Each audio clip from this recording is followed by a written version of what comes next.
हाँ जी। माउंट आबू से हाँ दिल्ली में यमुना के कंठे पर जाने के लिए कैसे जाएं? अच्छा, माउंट आबू में कैसे जाएंगे? अरे पहले परमधाम जावेंगे या पहले नई दुनिया में जावेंगे? है, अगर परमधाम जाने के लिए पहले पहले जाने का तरीका मालूम पड़ गया तो ऑटोमेटिक है जो पहले परमधाम जावेंगे उनके लिए कुछ भी फिर प्रयास करने की दरकार नहीं है। जो पहले परमधाम जावेंगे वो पहले पहले कहाँ आवेंगे? नई दुनिया में आवेंगे। तो नई दुनिया में जाने के लिए तरीका निकालना है पहले, या परमधाम बाप के घर में जाने के लिए तरीका निकालना है कि पहले कैसे जावे? परमधाम जाने का, माउंट आबू जाने का तरीका निकल आया? निकाल लिया है? नहीं निकाला? निकाल लिया होगा इसलिए पूछ रहे।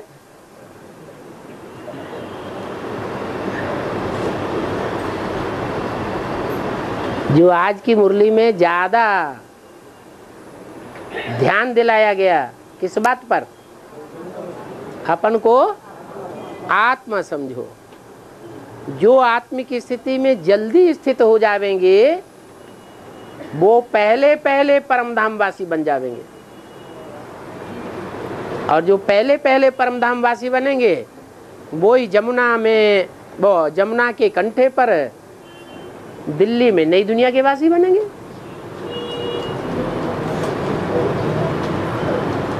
और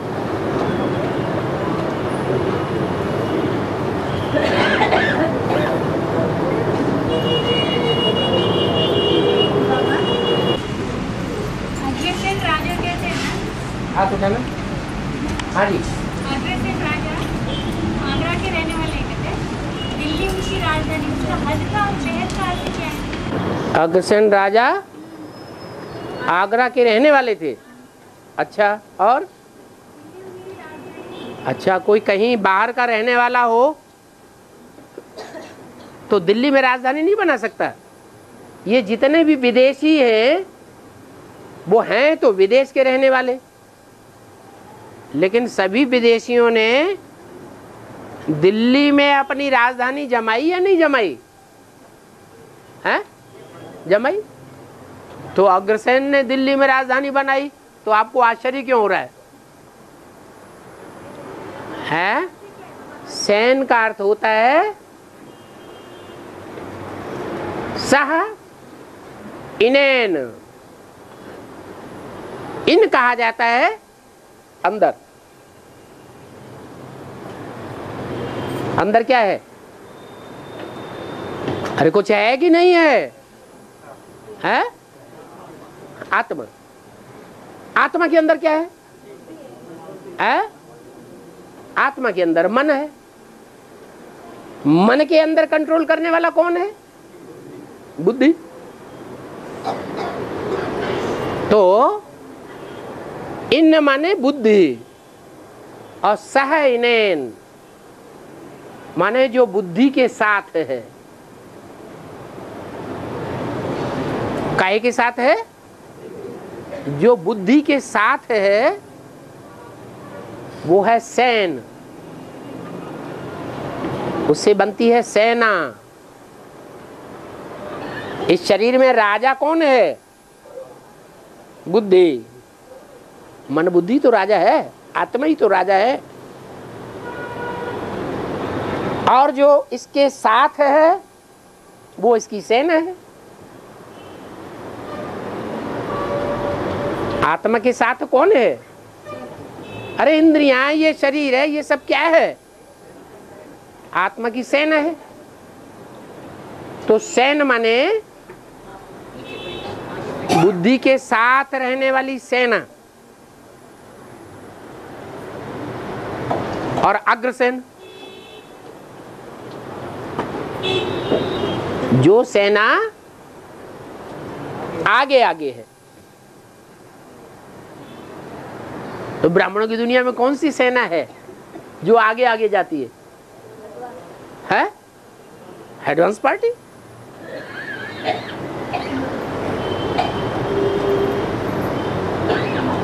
तो ये एडवांस पार्टी का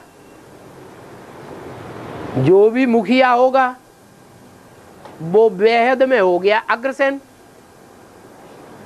हद में कोई दूसरा होगा लेकिन बेहद में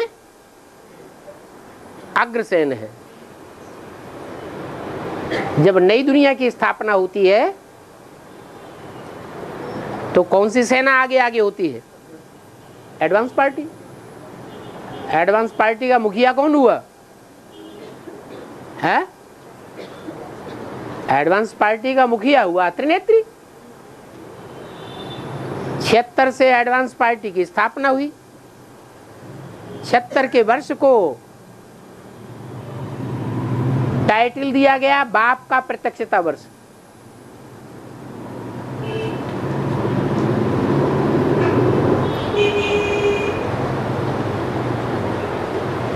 तो राजधानी कहां जमाएगा? आगरा में है? आगरा में तो ट्रांसफर करते हैं मुसलमान। आगरा में राजधानी किसने ट्रांसफर की थी? पहले दिल्ली ही राजधानी थी, फिर वहां से ट्रांसफर करके कहां ले गया? ले जाना चाहा, इसलिए वहां किला भी बनाया, बिल्कुल वैसा ही किला बनाया जैसा दिल्ली में है। किला माने संगठन।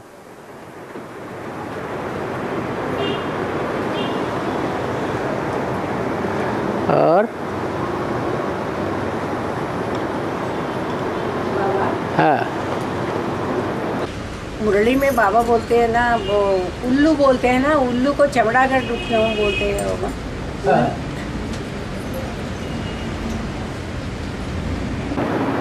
दो पक्षी होते हैं जो रात में ही अपना काम करते हैं और रात में ही ऊंची स्टेज में उड़ते हैं, और दोनों ही खंडहरों में रहते हैं। कहाँ रहते हैं? जो मकान टूट फूट जाते हैं उनको कहते हैं खंडहर। तो भगवान आकर के जो नई दुनिया बनाता है, वो नई दुनिया जब टूट फूट जाती है तो उस टूटी फूटी दुनिया में जो अज्ञान की रात्रि है उसमें उनका वास होता है। किनका? एक चमगादड़ों का। वो चमगादड़ उल्टे होके लटकते हैं। और उल्लुओं का, उल्लू जो होते हैं वो उल्टे होकर के लटकते नहीं हैं, लेकिन उनकी मन बुद्धि रूपी जो मुड़िया है वो किस तरफ रहती है? हैं? बुद्धि कहाँ रहती है? हैं? उनकी बुद्धि रहती है हाँ जमीन की तरफ। इसलिए बाबा ने उल्लू कहा है, चमगादड़ों का नाम नहीं लिया।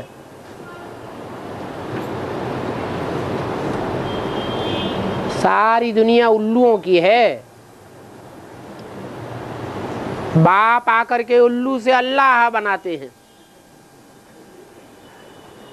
उनकी बुद्धि नीचे जाती है, और जिनको अल्लाह बनाया जाता है उनकी बुद्धि ऊपर जाती है। अल्लाह माने ऊंचा। और अमावस्या के दिन खाना पका के अपने और में अर्पण करते हैं ना बाबा, अमावस्या के दिन खाना पकाते हैं, अग्निहोत्र में डाल अर्पण करते हैं। वेद में क्या जो अर्पण करते हैं डालते हैं, अग्नि में डाल के निवेद करते हैं। निवेद करके फिर बाद में खाते हैं। वो वेद में क्या है? अमावस्या के अंदर खाना पकाते हैं। रात में पकाते हैं कि दिन में पकाते हैं? हैं? दिन में पकाते हैं। और रात में डालते हैं कि दिन में ही डाल देते हैं? हैं? अच्छा है तो वो दिन, लेकिन उसका नाम दिया है अमावस्या। क्या? अम्मा कहाँ बसी आके, अम्मा बसी आ, कहाँ बसी आके? अम्मा कौन है ब्राह्मणों की दुनिया में? ब्रह्मा। ब्रह्मा ब्राह्मणों की दुनिया में आकर के कहाँ बसी? अरे ज्यादा लंबे समय तक संगम युग की दुनिया में जो अम्माओं की अम्मा है वो कहाँ वास करती है? अरे अंधेरे में वास करती है या उजाले में वास करती है? अंधेरे में वास करती है। इसलिए उस रात्रि का नाम क्या है? अमावस्या। उस रात्रि में जो अमावस्या नाम दिया गया है, अमावस्या, उसमें ब्रह्मा की सोल जो आखिरी जन्म में अच्छा खासा साहूकार बनता है,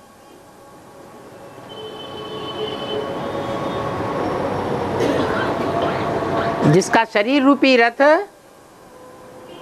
अच्छा खाता पीता होता है,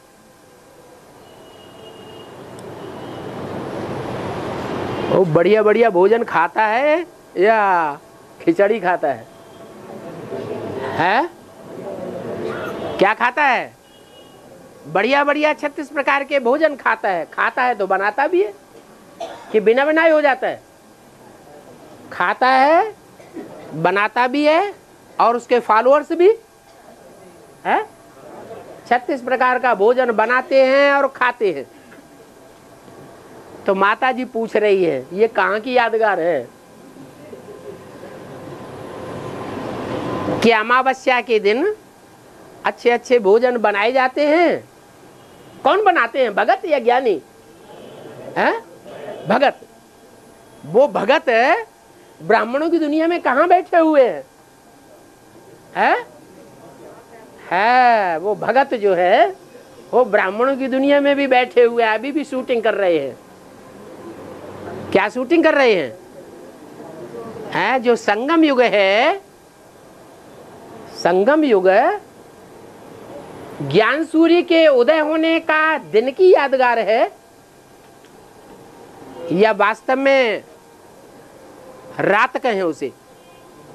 सूर्य जब उदय होता है तो उसे अमृत वेला कहा जाता है। दिन कहा जाना चाहिए या रात समझना चाहिए? है? दिन समझना चाहिए, पूर्णमासी समझना चाहिए। क्या? पूर्णमासी। चंद्रमा कैसा हो जाता है? संपूर्ण हो जाता है। अधूरा चंद्रमा है तो अधूरी बुद्धि है, बच्चा बुद्धि। और संपूर्ण चंद्रमा है तो बुद्धि कैसी हो गई? सगीर बुद्धि हो गई। जैसे ही चंद्रमा संपूर्ण होता है, 16 कला संपूर्ण होता है, तो 1 सेकंड में ब्रह्मा सो विष्णु बन जाता है। आया समझ में? और बाबा मुरली में बोलते हैं सृष्टि चक्र को गिराव बोले, ऐसा सृष्टि चक्र को घुमाओ बोले ना, कैसे? हाँ, सृष्टि चक्र में कितनी आ रहे हैं?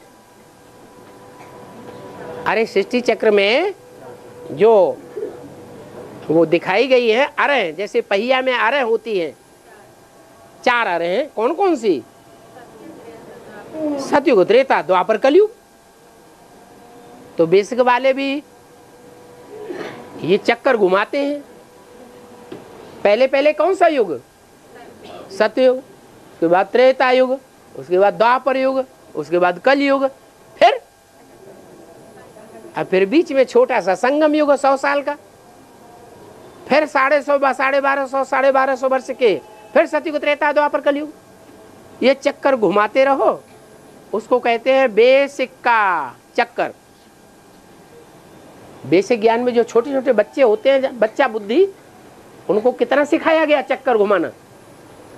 सतयुग, त्रेता, द्वापर, कलयुग, संगम युग। सतयुग, त्रेता, द्वापर, कलयुग, संगम युग, ये चक्कर घुमाना सिखाया गया। अभी भी समझाते हैं तो कितना समझाते हैं? इतना ही समझाते हैं कि इससे ज्यादा समझाते हैं? इतना ही समझाते हैं। उसको कहा जाता है बेसिक ज्ञान, बच्चों का ज्ञान। फिर एडवांस में क्या करते हैं? एडवांस में एक एक युग को विस्तार में समझना और समझाना होता है, या 1 सेकंड में घुमा देते हैं। विस्तार में समझना समझाना होता है। शूटिंग का राज बताया जाता है कि यहाँ ब्राह्मणों की दुनिया में हम ब्राह्मण जैसी शूटिंग करते हैं, वैसा फिर ब्रॉड ड्रामा में भी होता है।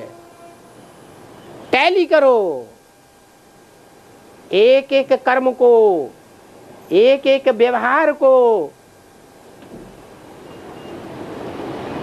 भक्ति मार्ग में टैली करो, जो 2500 वर्ष का भक्ति मार्ग है, उसमें जो परंपराएं चली हैं, उन परंपराओं से संगम युग की एक एक ब्राह्मणों की एक्ट से टैली करना चाहिए। भक्ति मार्ग के 2500 वर्ष के जो भक्ति मार्ग का टाइम दिया हुआ है, उसमें जो भी शास्त्र लिखे गए हैं, जैसे खास खास महाभारत है, भागवत है, रामायण है, इनसे टैली करो। उनमें जो भी कथा कहानियां आई हैं, कहाँ की यादगार है? संगम युग की यादगार। उन कथा कहानियों को ब्राह्मणों की संगम युग दुनिया में टैली कर सकते हो। ये है चक्कर फिराना बुद्धि में, विस्तार में। ज्ञान के विस्तार में जाने को ही चक्कर घुमाना कहा जाता है। ज्ञान का चक्र है। इस चक्र को जितना घुमावेंगे, उतना हम अपने अनेक जन्मों की थ्योरी को खोलते जावेंगे। ज्ञान विस्तार को जाना, जैसे कि मनुष्य सृष्टि रूपी वृक्ष विस्तार को पाता है,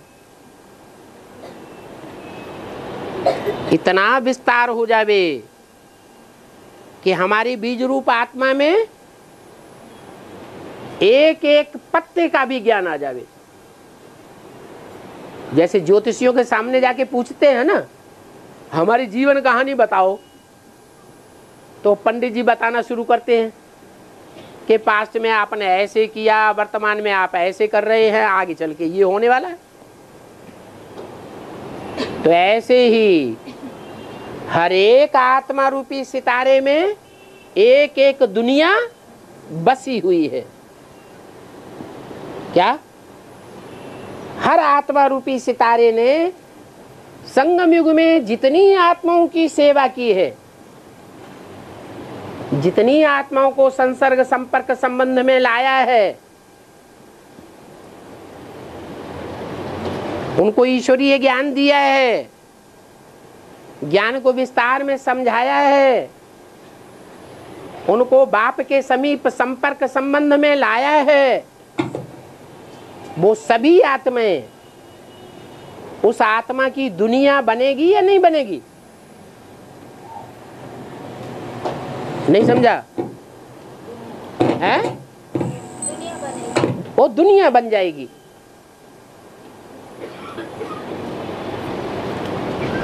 जो आत्मा जितनी ज्यादा सेवा के फील्ड में सेवा का फैलाव करेगी, उतनी बड़ी उसकी दुनिया बनेगी। तो कोई छोटा सितारा, कोई बड़ा सितारा, कोई ज्ञान की कम चमक मारने वाला सितारा, कोई बहुत ज्ञान की चमक मारने वाला सितारा, तो उनका मनन चिंतन मंथन भी, जो बड़ा सितारा होगा वो बड़ा मंथन चिंतन चलेगा या छोटा चलेगा? बड़ा चलेगा। तो अभी दुनियाएं तैयार हो रही है। लोग कहते हैं कि आसमान में 9 लाख सितारे हैं। तो वो 9 लाख सितारे तो जड़ सितारे हैं। वो मनन चिंतन मंथन नहीं करते हैं, वो तो सिर्फ यादगार हैं जो ज्ञान सूर्य के चारों ओर घूमते रहते हैं। अभी हम बच्चे तो चैतन्य ज्ञान सितारे हैं, चैतन्य ज्ञान सूर्य हैं, चैतन्य चंद्रमा है, चैतन्य ग्रह उपग्रह हैं। एक एक सितारे में अनेक जन्मों का 84 का चक्र भरा हुआ है। उनका अपना चक्र भी भरा हुआ है और उनकी रचना का भी चक्र भरा हुआ है।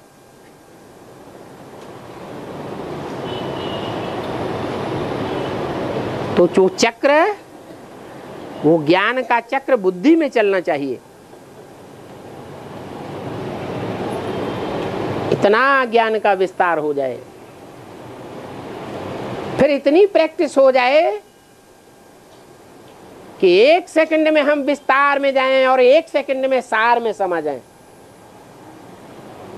जितना चाहें हम उतना ज्योति बिंदु स्वरूप बीज रूप स्टेज सार में समा के रहें, और जितना चाहें उतना लंबे समय तक हम ज्ञान के विस्तार में रहें। ऐसी प्रैक्टिस पक्की करें। उसे कहेंगे सुदर्शन चक्र घुमाना।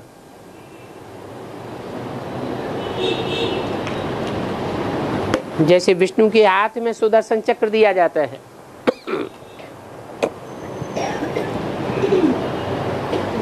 कृष्ण के हाथ में सुदर्शन चक्र दिया जाता है। बच्चा बुद्धि कृष्ण के हाथ में सुदर्शन चक्र दिया जाता है, या बड़ा कृष्ण जो दिखाते हैं महाभारत में, उनके हाथ में सुदर्शन चक्र दिया जाता है। बड़े के हाथ में दिया जाता है। और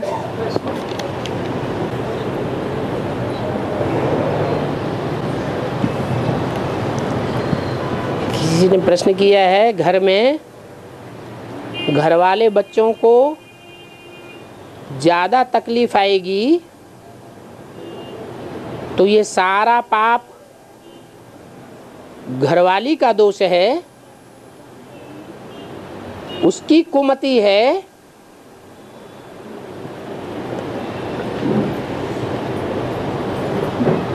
या घरवाले का भी दोष है, या कोई और का दोष है?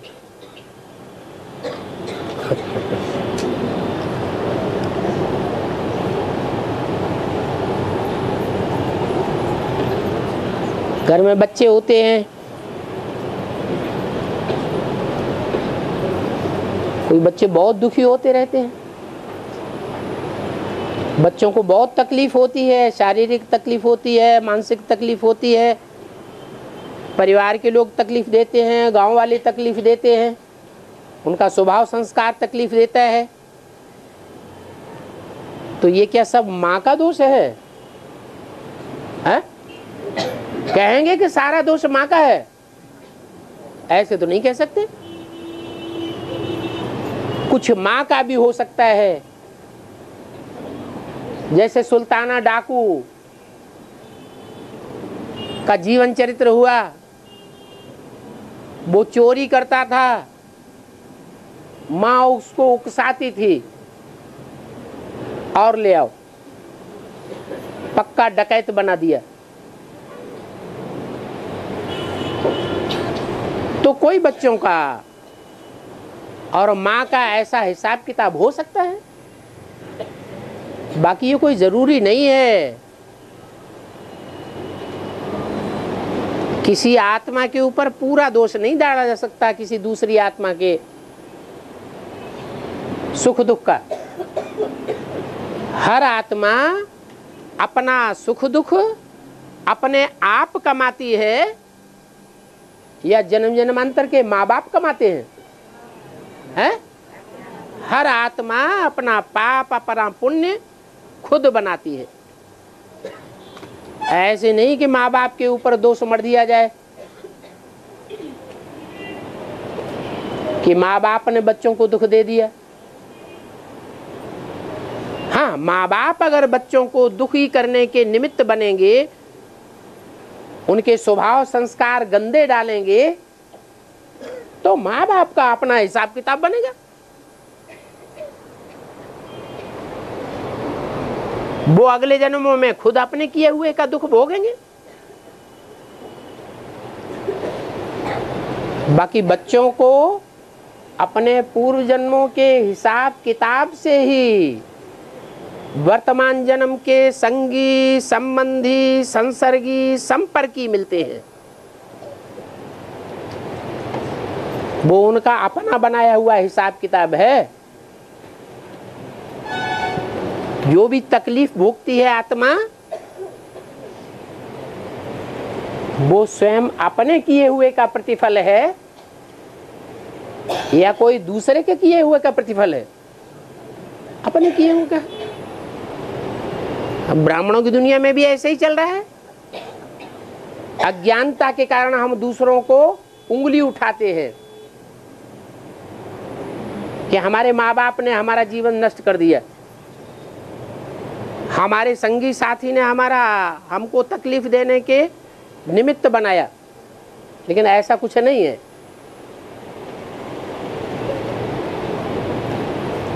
हर आत्मा अपने लिए खुद जिम्मेवार है, चाहे वो बच्चा हो चाहे वो सगीर हो।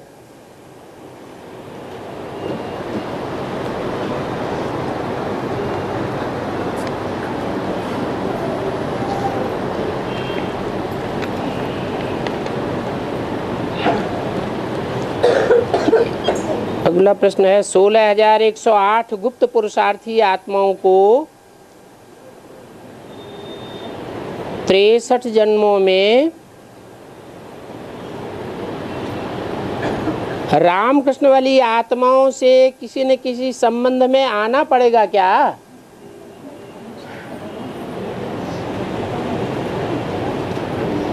किन आत्माओं को? 16,108 जो राज परिवार में आने वाली आत्माएं हैं, प्रिंसेस बनने वाली आत्माएं हैं, और उन्हीं में से राजा रानी बनने वाली आत्माएं हैं, या महाराजा का भी पद पाने वाली आत्माएं उन्हीं 16,108 के अंदर हैं।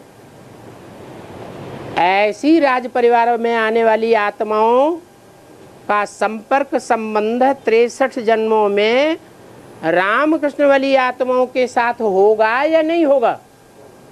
होगा। किसी का कम होगा, किसी का ज्यादा होगा। किसी का 1 जन्म में होगा, 2 जन्म में होगा, और किसी का 83 जन्म में भी होगा। कोई का नजदीकी संबंध संपर्की संबंधी और संसर्गी बनेगा, कोई दूर का बनेगा जरूर। क्यों बनेगा? क्योंकि ये राज परिवार की जो भी आत्माएं हैं,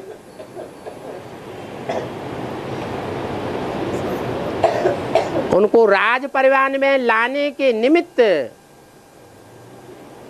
मुखिया रामकृष्ण की आत्माएं ही बनती है, माता पिता के रूप में। कृष्ण वाली आत्मा माता के रूप में और राम वाली आत्मा बाप के रूप में। बाप निमित्त बनता है जन्म देने के और राजाई का वर्षा देने के।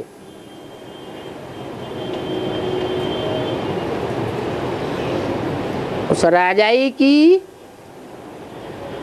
अधिकार पाने वाली आत्माएं कोई तो राजा बन जाती है, महाराजा बन जाती है, महारानी बन जाती है, रानी बन जाती है, जिनकी संख्या बहुत कम है। और बाकी राजा रानी महाराजा महारानी नहीं बनते हैं, लेकिन प्रिंस प्रिंसेस बन करके रह जाते हैं। राज परिवार में जो भाई बहन राजा रानी नहीं बनते हैं, लेकिन राजकुमार और राजकुमारी की ही पदवी लेकर के रह जाते हैं, उनका भी प्रजा में बहुत मान होता है या नहीं होता है? उनका भी प्रजा में बहुत मान होता है, उनका भी बहुत अधिकार होता है। कहीं कहीं तो ऐसे भी हो जाता है कि बड़ा भाई सतर्क न होने के कारण राजा नहीं बन पाता। बाप भले उसे राजाई दे, लेकिन वो राजाई गंवा देता है और छोटा भाई राजगद्दी पर बैठ जाता है, जैसे मुगलों में हुआ, मुसलमानों में।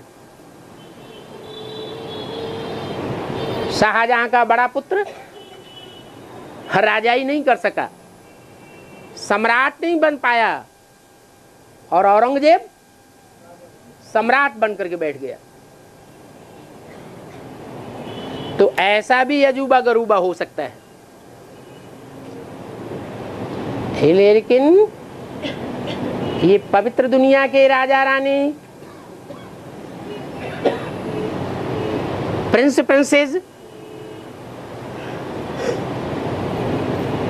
जो त्रेता के अंत तक जिनकी संख्या 16,108 तैयार होती है,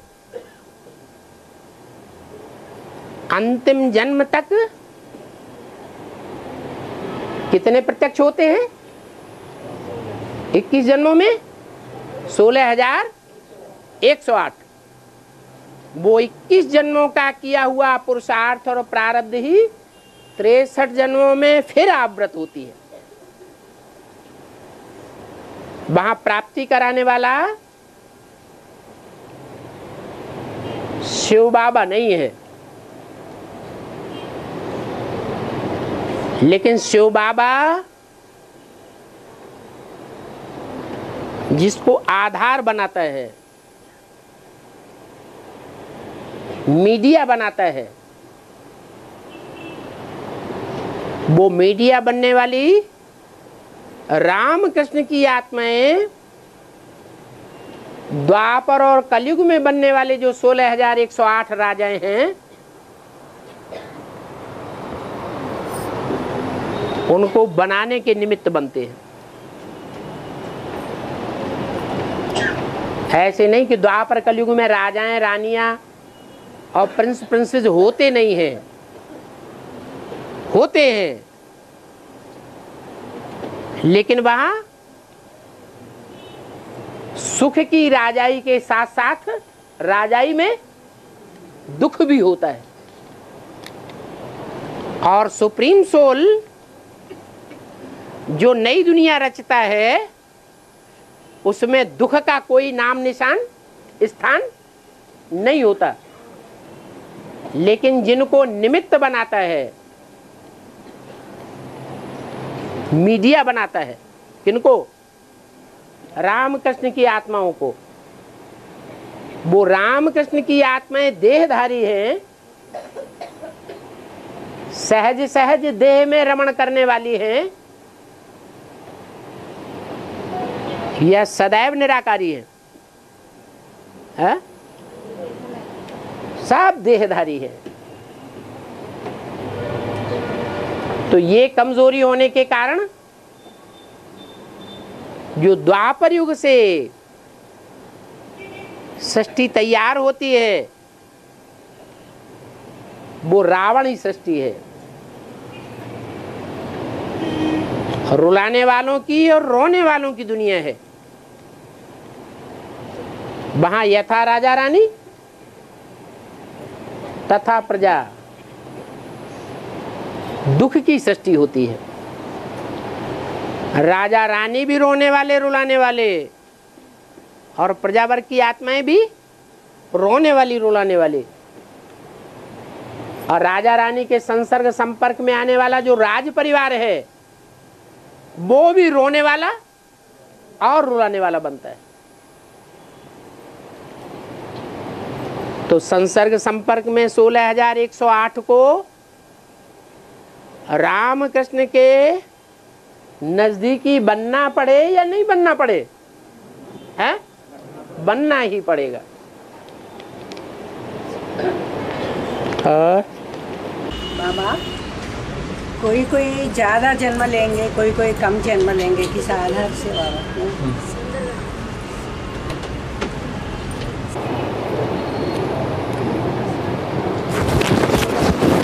जो कम जन्म लेंगे वो कम बुद्धि वाले होंगे या ज्यादा बुद्धिमान होंगे? हैं? कम बुद्धिमान होंगे। जैसे कीड़े मकोड़े हैं, पतंगे हैं, रात में ही जन्म लेते हैं, रात में ही खत्म हो जाते हैं। क्या उनकी जिंदगी? बुद्धि है? बुद्धि नहीं है। तो ऐसे ही कीड़े मकोड़ों की तरह कोई तो इस सृष्टि में आकर के एक ही जन्म लेंगे और उसी जन्म में शरीर छोड़ करके परमधाम वासी हो जाएंगे। 84 जन्म नहीं लेंगे। और कोई कोई आत्मा ऐसी भी होंगी जो पूरे 84 के चक्र में आवेंगी। आवेंगी या नहीं है? तो पता लगा कि ज्यादा जन्म लेने और कम जन्म लेने का राज क्या हुआ। अरे जो ज्यादा जन्म लेगा वो ज्यादा चक्कर में आएगा या कम चक्कर में आएगा? तो ज्यादा चक्कर घुमाएगा सुदर्शन चक्कर या कम घुमाएगा? ज्यादा सुदर्शन चक्कर घुमाएगा। और कम जन्म लेगा तो उसका सुदर्शन चक्र भी कम घूमेगा। जिनका ज्यादा सुदर्शन चक्र घूमेगा वो ज्यादा बुद्धिमान होगा या कम बुद्धिमान होगा? ज्यादा बुद्धिमान होगा। कीड़े मकोड़े कम बुद्धिमान कहे जाएंगे।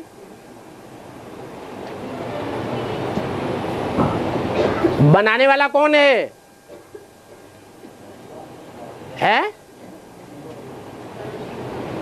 अरे बनाने वाला रचयिता बाप है। जो रचयिता बाप है वो जरूर बुद्धिमानों की बुद्धि होना चाहिए,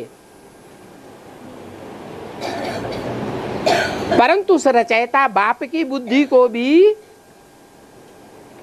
रचने वाला कौन है? शिव बाप।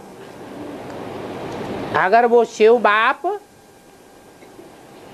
जो मन बुद्धि रूपी आत्माओं को रचता नहीं है, आत्माएं अनादि हैं या रची जाती हैं? अनादि है। वो अनादि आत्माओं का अनादि बाप शिव बाप अगर रचयिता बाप में प्रवेश न करे तो उसे अपने 84 जन्मों का भी ज्ञान नहीं हो सकता। तो सारी बुद्धि की बलिहारी है बुद्धिमान बाप का। जिसने जितना जास्ती संग किया होगा वो उतना जास्ती चक्कर में आवेगा। और जिसने जितना कम संग किया होगा उतना कम जन्म लेने वाला बनेगा। बाबा, हाँ माता जी का प्रश्न ये था, अभी 16,000 में 63 जन्मों में रामकृष्ण के कनेक्शन में आने वाली आत्माएं, कोई एक जन्म, कोई 2 जन्म, कोई अनेक जन्म बोले ना, उसका आधार क्या है? प्रश्न माता जी बता तो दिया। त्रेता के अंत में जो सीढ़ी में कटी हुई सीढ़ियां दिखाई गई हैं, त्रेता के अंत वाली, वो कटी हुई सीढ़ियों के कोई राजा होंगे या नहीं होंगे? होंगे।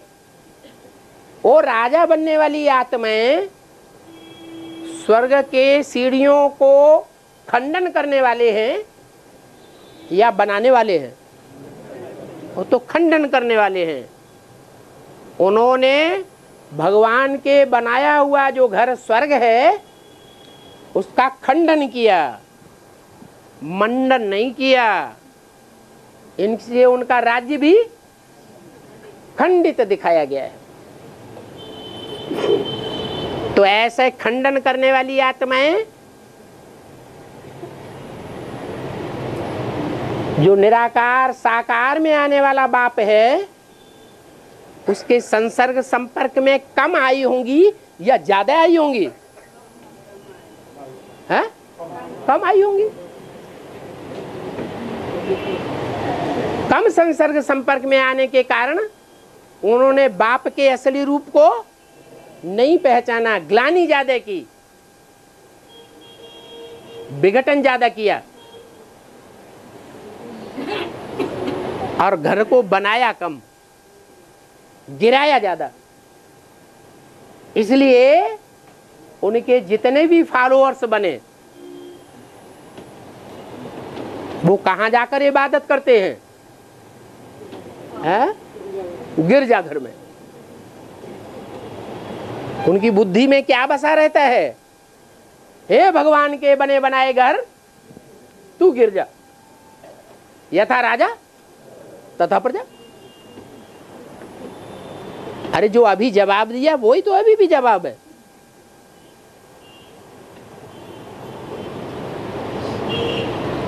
भगवान के साकार संसर्ग संपर्क में आने वाली आत्माएं ज्यादा भगवान को समझेंगी या संसर्ग संपर्क संबंध में कम आने वाली ज्यादा समझेंगी? हम किसी आदमी को ज्यादा गहराई तक समझना चाहते हैं तो उसके नजदीक रहकर ज्यादा उसके अंतर तक समझ सकेंगे या दूर दूर रह करके समझ सकेंगे? दूर दूर रहकर जितना कानों से सुनेंगे उतना ही समझ सकेंगे। सुनी हुई बात आधी झूठी होती है, आधी सच्ची हो सकती है।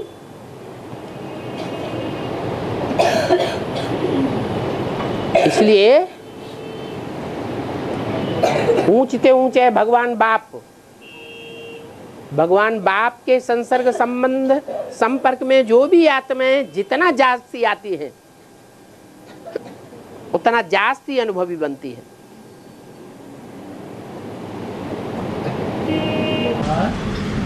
बाबा, एक घर में एक बूढ़ी माँ बीबी के है, घर में 3-4 बहू है, वो लोग खाना पाना पकाते हैं। ये बूढ़ी माँ कुछ भी नहीं कर सकते, उनका खाना पाना क्या होना है? बूढ़ी माँ को खाना पाना क्या करना है? एक बूढ़ी माता है। सब ज्ञान में चलने वाले हैं। फिर आप पूरी बात बताएंगे नहीं, अधूरा प्रश्न करेंगे तो जवाब भी अधूरा मिलेगा। बड़ा परिवार है, सिर्फ बूढ़ी माता ज्ञान में चलती है और पूरा परिवार अज्ञानी है, तो बूढ़ी माता के हाथ पांव नहीं चलते हैं, हाथ पांव कांपते हैं, ज्यादा समय खड़ी भी नहीं हो सकती है, ज्यादा समय बैठ भी नहीं सकती है, ज्ञान में आ चुकी है।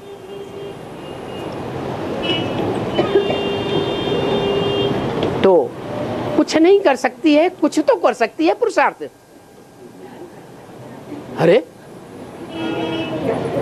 अरे कोई आत्मा ऐसी तो दुनिया में होती नहीं जो भगवान के बताए हुए पुरुषार्थ में से कोई पुरुषार्थ न कर सके।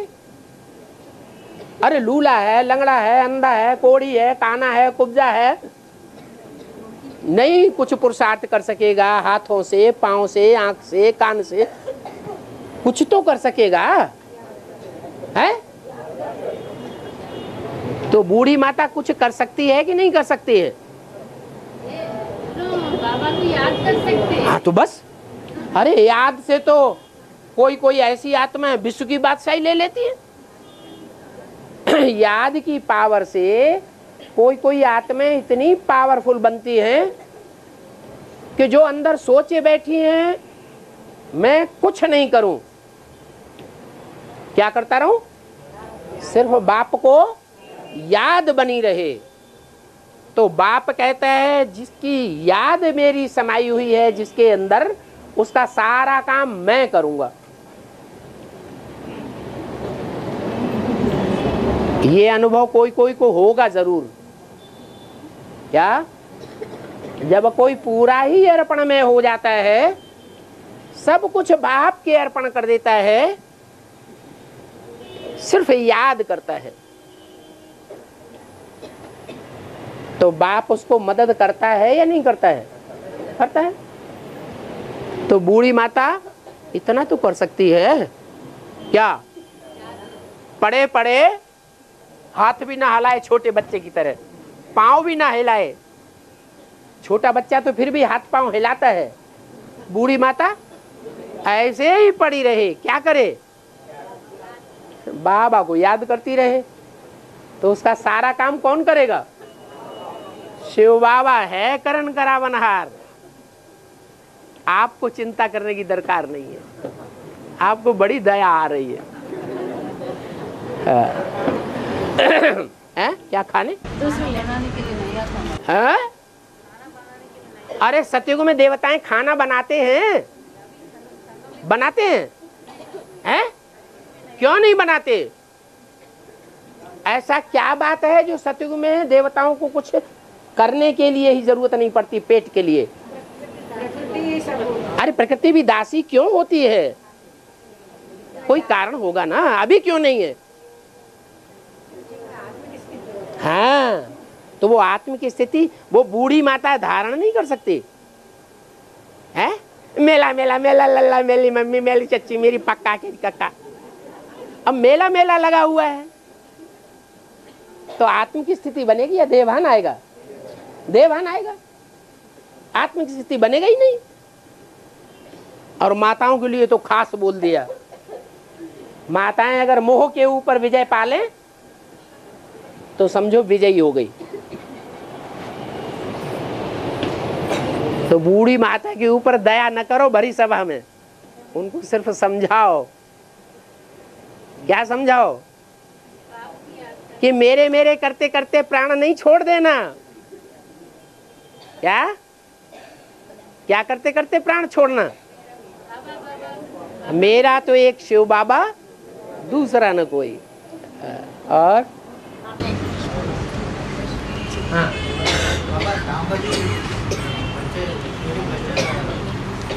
ज्ञान में नहीं है, बेसिक में नहीं है, एडवांस में नहीं है बाबा।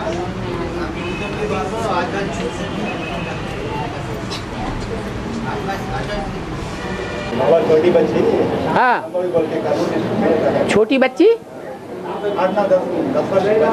8-9 साल की बच्ची, हाँ हाँ हाँ कहीं भी हो, हाँ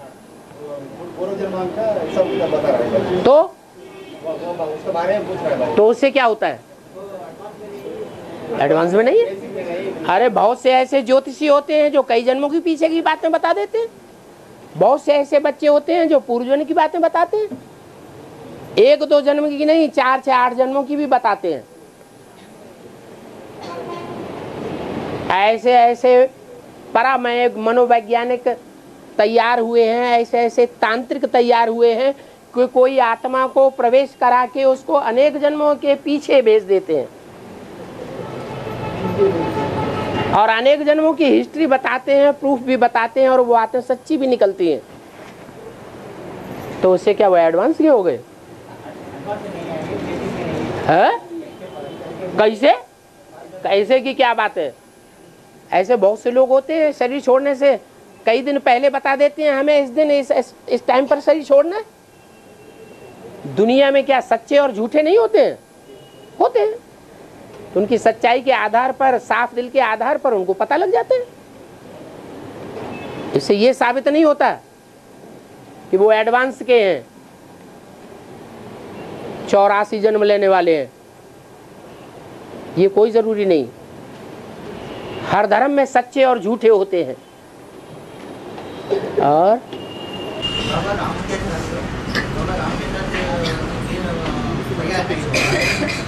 राम लक्ष्मण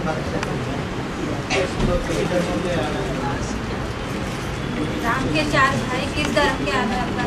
4 भाई। तुम्हें कितने दिन हो गए एडवांस में चलते चलते? 14 साल हो गए। 14 साल का राम को वनवास हुआ है? 2 साल हुए। 2 साल से ज्ञान में चल रहे हैं? सच्ची सच्ची बताओ, हैं? हैं? 2 साल एडवांस में, और बेसिक में? बेसिक में देर से आए। अच्छा, डायरेक्ट आए। अच्छा, तो तुमको एडवांस जब दिया गया तो ये समझाया नहीं गया कि एडवांस में जो चारों धर्म के मुख्य बीज हैं, वो नई दुनिया का मनसा के आधार पर फाउंडेशन लगाने के निमित्त बनते हैं। राम लक्ष्मण भरत शत्रुघ्न, या उनका नाम दिया गया है ब्रह्मा के 4 मानस पुत्र, सनत, सनातन, सनंदन, सनत कुमार। उनमें एक देवता धर्म का बीज, एक इस्लाम धर्म का बीज, एक बौद्धी धर्म का, और एक क्रिश्चियन धर्म का। तो ये सब नहीं बताया गया? विधि को क्रिश्चियन कौन कौन? क्या उनके नाम बताएं? है? नाम बताने के लिए तो बाबा ने मना कर दिया। मैं कोई के नाम बोर्ड पर या कागज पर लिख करके नहीं बताऊंगा। हर एक अपने अपने गुणों से, अपनी अपनी दृष्टि से, वृत्ति से, वचनों से अपने पार्ट को स्वयं ही प्रत्यक्ष करेंगे। बाबा कोई जानी जाननहार नहीं है। तब तो तुम कल अपना भी पूछने लगे होगे। हाँ हाँ, जब तक मुख से बोल रहे हैं, सामने बैठ के कागज क्यों पढ़ें? कागज पढ़ेंगे, प्रश्न नहीं समझ में आएगा, पूछेंगे तो कोई बोलना नहीं चाहेगा।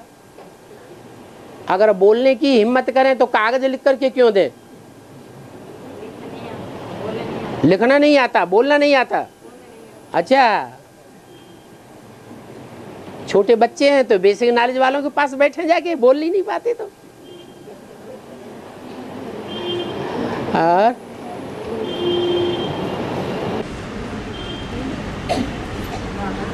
हाँ, भारतवासी सर्वव्यापी का ज्ञान फैला है। हाँ जी, भारतवासी हाँ सर्वव्यापी का ज्ञान फैला है। हाँ,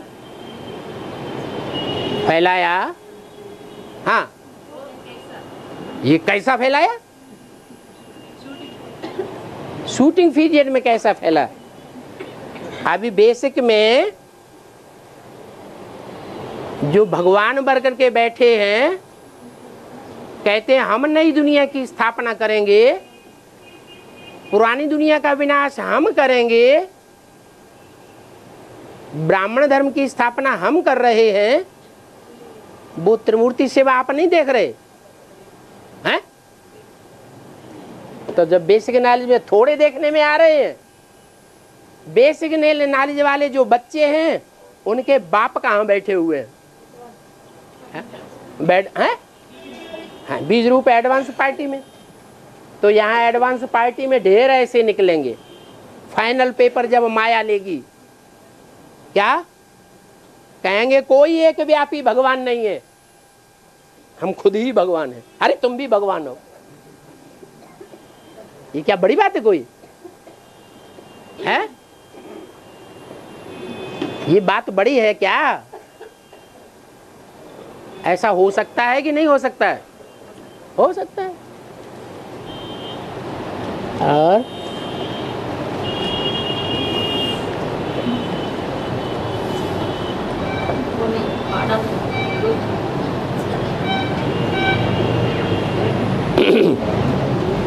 किसी ने प्रश्न किया है, अंतर्मुखता ज्ञान का सार है क्या?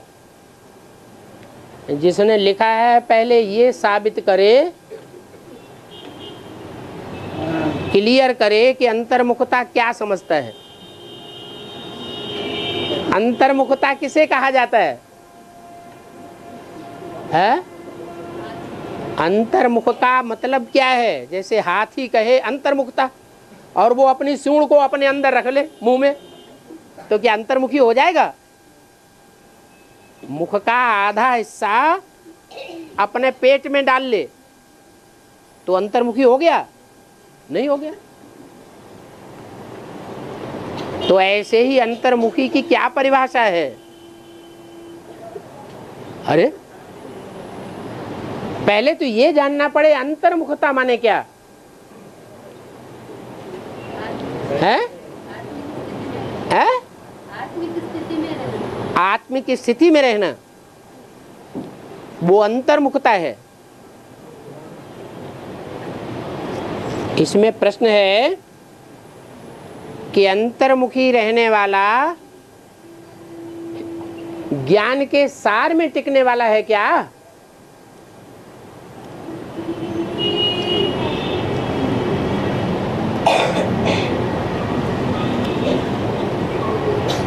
ज्ञान का सार क्या है? जिस सार में देवताएं टिकते हैं,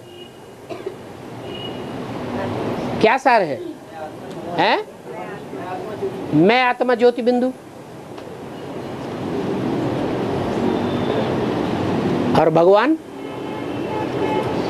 जिसे भगवान कहा जाता है, वो ज्ञान के सार में टिकने वाला है या नहीं है?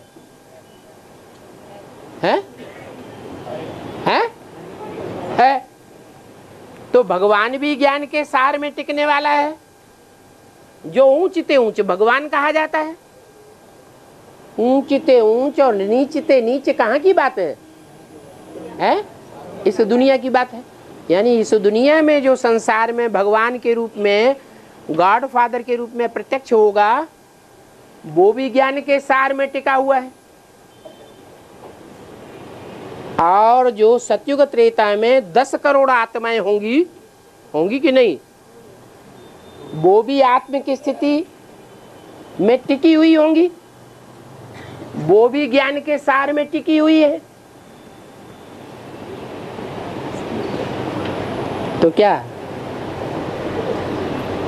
सभी बराबर ज्ञान का विस्तार कर सकेंगे? है? सभी ज्ञान का सार में टिकने वाले एक जैसे हुए या नंबरवार हुए? तो नंबरवार हो गए। तो फिर इसमें अंतर्मुखता कौन सी धारण करें? जो 10 करोड़ है त्रेता के अंत तक आने वाली आत्माएं हैं, उनमें 10वीं करोड़वीं जो आत्मा है, उसके ज्ञान का सार अंतर्मुखता धारण करें, या जो अव्वल नंबर है ज्ञान के सार में टिकने वाला, वो अंतर्मुखता धारण करें?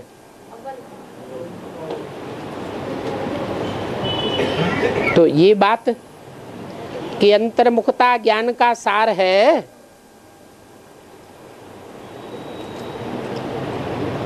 ये बात स्पष्ट कैसे हो?